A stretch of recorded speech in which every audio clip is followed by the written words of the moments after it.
Aliados de Jair Bolsonaro avaliam que, por hora, o ministro Milton Ribeiro, ainda conta com o apoio do presidente da República para seguir no cargo. Apesar da pressão de diferentes políticos, entre eles lideranças do Centrão e também da bancada evangélica, Bolsonaro tem sinalizado a aliados que Milton Ribeiro no cargo. Para mudar esse quadro de apoio ao ministro, líderes do Centrão afirmam que Bolsonaro ainda quer aguardar novos desdobramentos, como, por exemplo, a repercussão no judiciário ou a pressão pública de toda a bancada evangélica.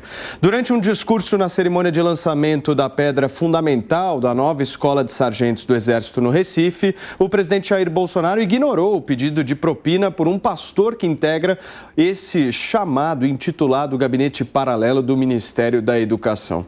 O deputado professor Israel apresentou hoje um requerimento para a criação de uma comissão parlamentar mista de inquérito com o objetivo de apurar o gabinete paralelo de pastores no Ministério da Educação. Vamos começar a nossa discussão aqui em relação a essa polêmica que se arrasta desde ontem, esse áudio que está repercutindo bastante. Constantino, boa tarde para você. Vou só pedir para a nossa produção fechar o meu ponto aqui para que a gente possa conversar melhor aqui com todos. Eu vou começar com você, Constantino, justamente para buscar entender qual é efetivamente a repercussão mais forte que você acha dessa história toda. A gente viu de ontem para hoje, buscando justamente as novidades em relação a esse caso, a gente viu de ontem para hoje um prefeito de uma cidade pequena aqui do país relatando que um pastor, ao invés de pedir dinheiro em espécie, estava pedindo barra de ouro em troca justamente de recursos e de uma abertura maior no Ministério da Educação. Vai prejudicar ou não vai o presidente da República?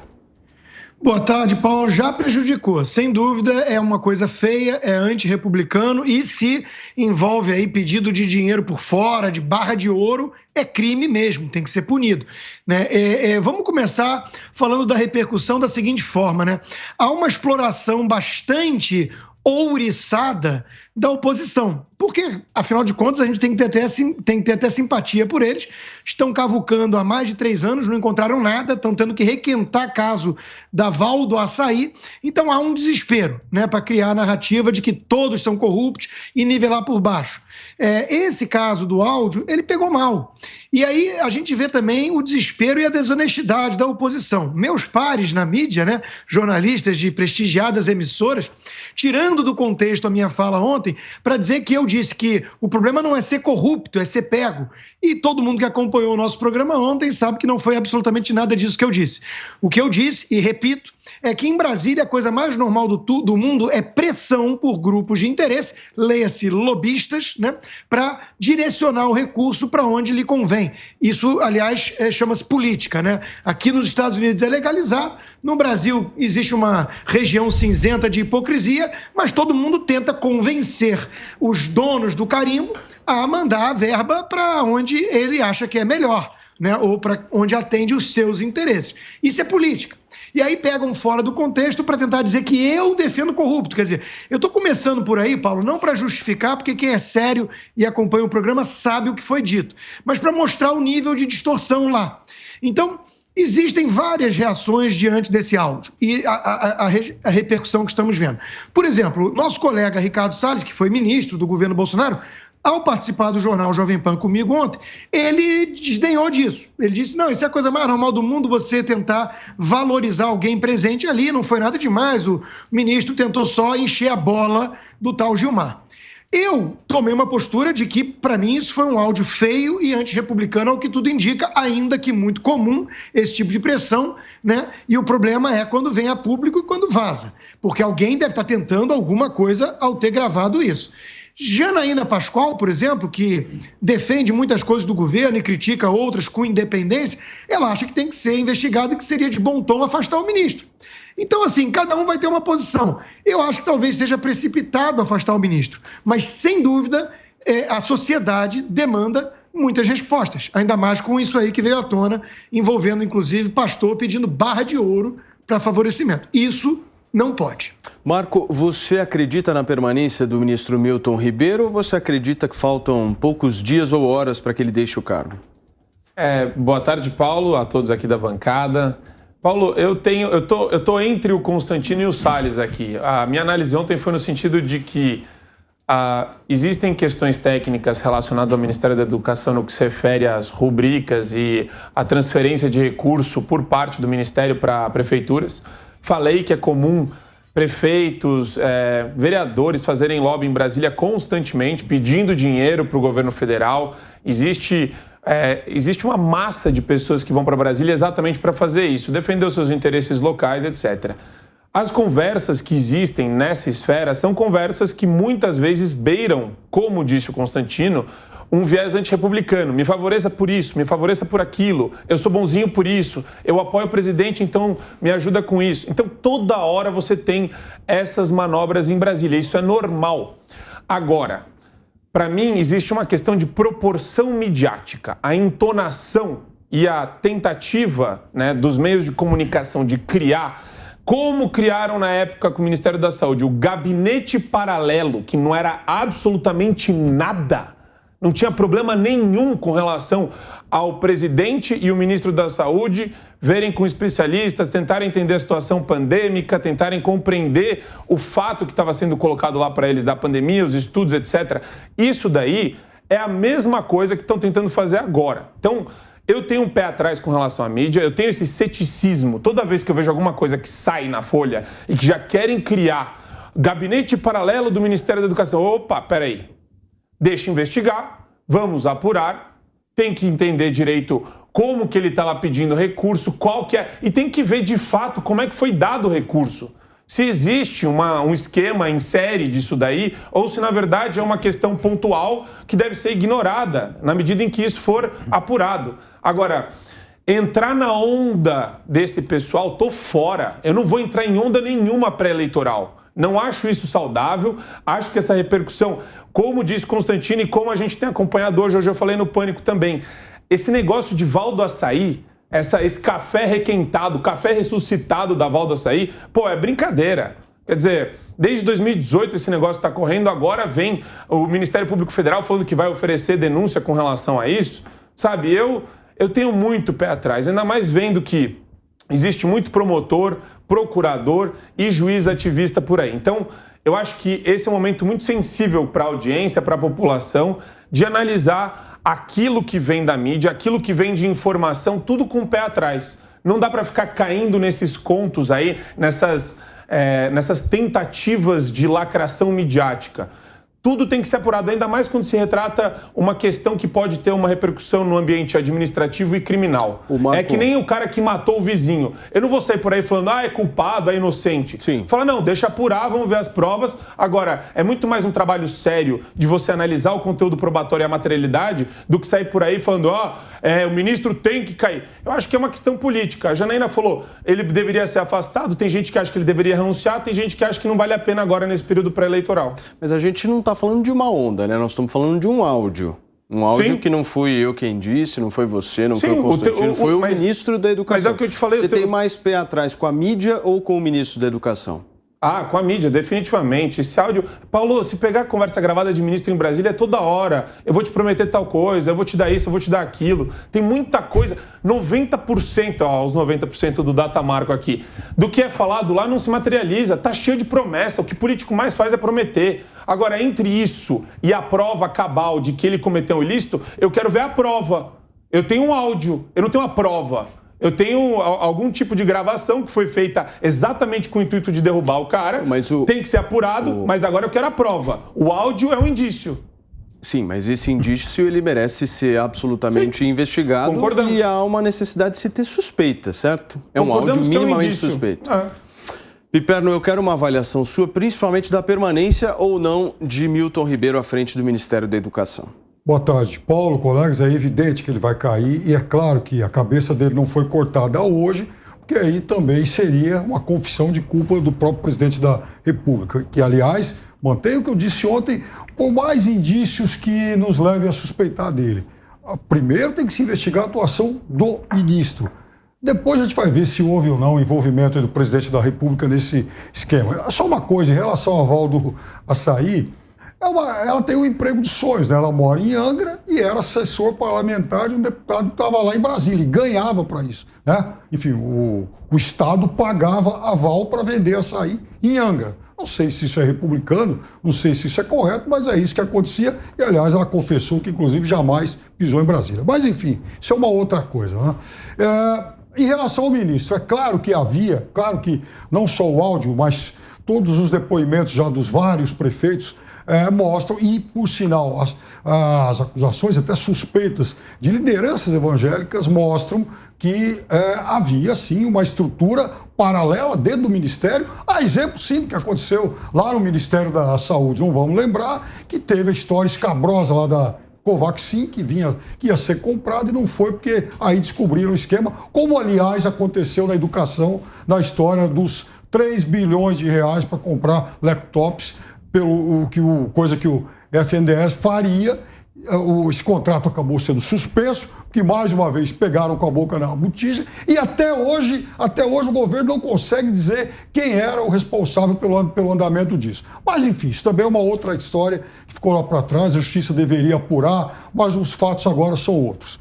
Então, Paulo, é evidente que a situação do ministro é insustentável porque ele não tem mais nem a base de apoio religiosa que ele tinha antes, né? Muitos parlamentares que apoiavam, que davam sustentação ao ministro, estão indignados, até porque é ano eleitoral e ninguém quer ver a sua imagem colada, a sua imagem próxima de alguém que monta uma estrutura paralela dentro do ministério, porque isso não começou com os áudios. Quer dizer, esses pastores aí, eles já praticam isso desde janeiro de 2021, pelo menos, que foram os depoimentos mais antigos de prefeitos que foram, inclusive, mostrados aí por vários veículos de comunicação. Há uma suspeita até de que isso tenha começado antes. Agora, é também importante a gente entender que o Ministério da Educação acabou se tornando um reduto do rebotalho desse governo. Veja, Ricardo Vélez, Weintraub, agora esse ministro é o fim da picada, né? Quer dizer, se alguém apoiou a atuação de um desses três,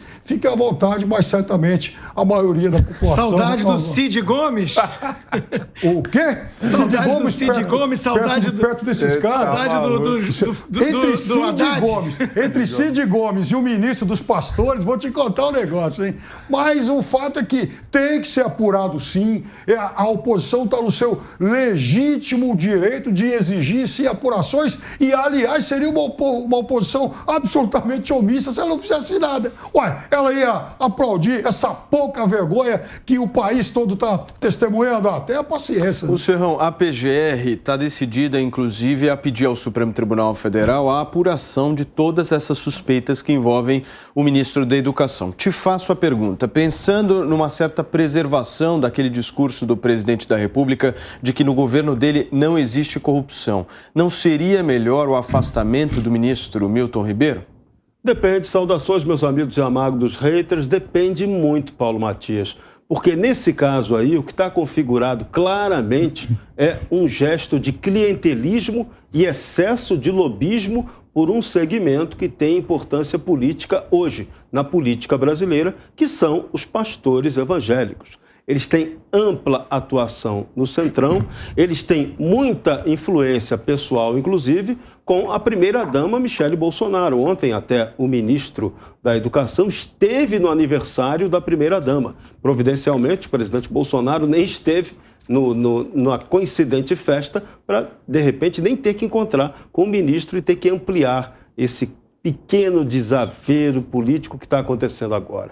Então, é hora de ver tudo isso com calma. A situação, por enquanto, mostra que há clientelismo e lobismo, mas não há indicação objetiva de corrupção. Então, são coisas absolutamente diferentes. Não tem um objeto específico para nenhum deputado chegar agora e pedir a abertura de uma comissão parlamentar de inquérito. Isso seria uma nova palhaçada. Agora, a Procuradoria-Geral da República tem a obrigação, Se você tem um fato que parece estranho, esse fato tem que ser apurado, doa a quem doer. Não tem essa história de perdoar, não tem corrupto de estimação, não tem clientelista de estimação, nem lobista de estimação. Tem que apurar. Agora, será que houve efetivamente um problema? Essa é a questão. Da mesma forma como o caso lá do pastor que o prefeito cita, que pediu para negociar com ele barras de ouro. Esse prefeito tem que denunciar o picareta que fez esse tipo de proposta. Porque o MEC não tem como repassar barra de ouro para ninguém, né? Então, o MEC passa o dinheiro dentro da constitucionalidade prevista no Fundo Nacional de Desenvolvimento da Educação, que é carimbadíssimo. Não dá para fazer grandes armações com o dinheiro desse fundo, entendeu? Então, esse papo agora está muito demagógico, muito papo da imprensa querendo buscar ali pelo em ovo para tentar acusar o Jair Bolsonaro quando ela não consegue associar o Bolsonaro à corrupção. Nessa história toda, mesmo na relação ali do pastor, o Bolsonaro mandou liberar para quem é aliado dele. Cara, em qualquer país do mundo, você dá recurso, você privilegia aliado e não inimigo. Se o Bolsonaro tivesse dizendo, não, tem que dar o dinheiro para os meus inimigos, a gente ia mandar internar ele, né? E achar que ele ia confirmar que ele é maluco e... né? Mandar ele embora, pedir até o impeachment dele por doideira. Né? Não foi o que aconteceu. Mas deixa eu fazer uma pergunta para vocês. Qual é a diferença de fazer isso com o que o PT fez no Ministério da Educação? O PT não dava dinheiro para os amigos? Não, diferente. O PT dava o dinheiro para os amigos e a ponta lá mostrava que esse dinheiro era repassado, devolvido, voltava no formato de drawback, voltava para o esquema de mensalão, distribuindo grana para os outros. É absolutamente diferente. Isso foi comprovado em várias situações, como também foi comprovado aí, a Procuradoria-Geral da República encontrou esse probleminha, né? Pequeno probleminha, em 77 casos de prefeituras e governos estaduais que estão sendo investigados agora pelo repasse de verbas federais para a Covid. Já se esqueceram disso? Os corruptos se esqueceram disso aí? A imprensa de memória fraca já se esqueceu disso? Isso aí vai começar a estourar. Já cansei de dar spoiler aqui. Alguns já estouraram, outros vão estourar e vai ser no momento eleitoral quente. Então, segura a onda. Vamos parar de palhaçada, que não é assim, não. Piperno. Não, só uma coisa, Serrão. Quem pediu a barra de ouro teria sido o pastor, não que o governo ia dar. O governo repassaria os recursos e aí o pedágio seria o quilo de ouro aí, fora os 15 mil de adiantamento que alguns prefeitos já alegaram. O prefeito tem obrigação de dizer quem pediu a ele barra de ouro. O pastor, ele disse que foi o pastor. Não, tem que dar um nome. Ele deu o nome do... Não, ele deu o nome do pastor. Ele deu o nome do pastor. E o problema não é o lobby, o problema é o seguinte, quer nomear o pastor para distribuir verba? Nomeia, arruma um cargo para ele. Agora, pegar alguém que não tem cargo no governo, aliás, isso aí é usurpação de função pública, inclusive. Isso daí, isso daí, na verdade, é mais em favor do que contra o governo. Quando você tem alguém que fala em nome... O que mais tem, e daí eu acho que o Pé não conhece Brasília, não é possível que eu estou falando aqui com uma pessoa que nunca foi para Brasília, ele já foi. O que mais tem lá em Brasília é gente falando em nome de alguém. Eu falei isso ontem. E o ministro falou em nome do pastor. Tá cheio de gente falando em nome de alguém. Isso é o mais comum lá. Inclusive o ministro. O que tem que pegar, e não dá para ficar no meio da cortina de fumaça, é no âmbito administrativo o que foi feito só. Os repasses e averiguar as informações. É só isso. Se tiver algum tipo de ilícito, como disse o Serrão aqui, volta dinheiro para uma conta de um laranja, de alguém que está se beneficiando disso, usando a máquina pública, aí pronto, aí você pegou um esquema de corrupção utilizado aí no âmbito do MEC. Boa. Agora, se não tem nada disso, e se a gente está discutindo ainda uma preliminar com base em um áudio, não dá para fazer a construção que o Piperno faz. Não. É até um pouco irresponsável fazer irresponsável é você do ponto de vista jornalístico, o corrupto e o ilícito. Não só é irresponsável, porque isso é corrupção. A própria jurisprudência midiática prova isso. Usurpação. Entendeu? Então é o seguinte, se você quiser... você está sendo leviano ao extremo aqui. Veja, nós temos que tratar com seriedade... Leviano é você. Leviano é você. Nós temos que tratar com seriedade aqui as coisas. Até porque a nossa audiência merece o respeito. Porque você está defendendo usurpação de função pública. Você quer jogar para a plateia junto com meus pares lá da mídia, da turma global? Você vai pôr aqui na testa I love Bolsonaro. A nossa audiência é mais séria. Presta atenção. Olha só, a nossa audiência tem o direito de entender... Coisa que jornalistas, militantes disfarçados, jornalistas, querem misturar tudo e embaralhar tudo para confundir, né? Eles têm que entender que é diferente, por exemplo, né, uma base de apoio do governo, que são os evangélicos, terem pastores lá pressionando para... Vamos dar um exemplo para simplificar. Tem um carimbo lá do MEC que vai apontar destino de verba. E a turma está falando assim, vamos supor, não, olha só, tem que ir para a construção de escola cívico-militar, porque tem valores corretos. Aí tem uma pressão nessa linha.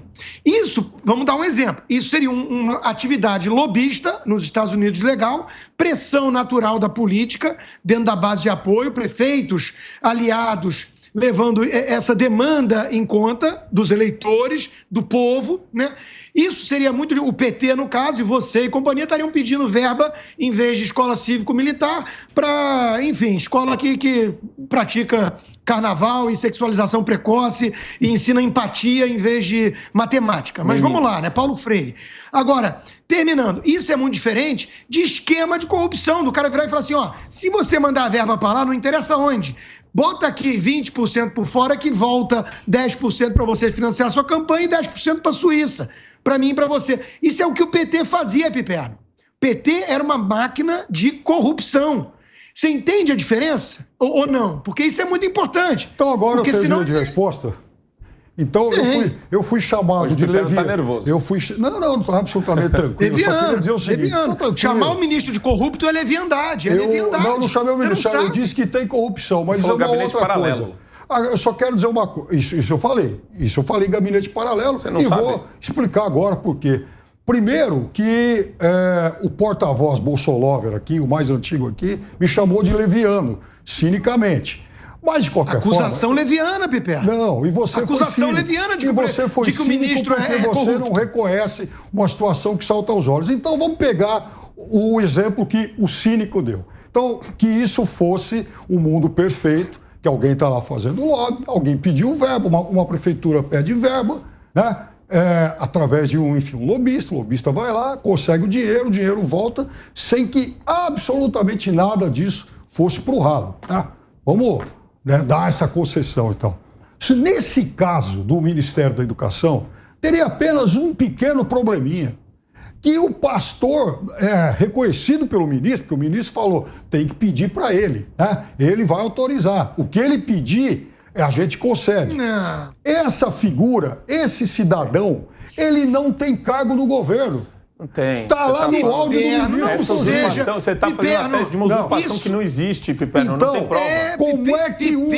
Como é que alguém que não tem cargo no governo vai ser o intermediário de repasse de verba de tantas não é um intermediário oficial. Chama-se prestígio. Isso é o que o Ricardo Salles, que foi ministro, explicou. E isso é muito claro. É verdade. É prestígio. É assim, ó. Então, fala com o fulano que ele que manda. Inclusive, ele aí os prefeitos que foram teoricamente beneficiados disseram que o prestígio, né, custou um pedágio de R$15 mil para começar a história.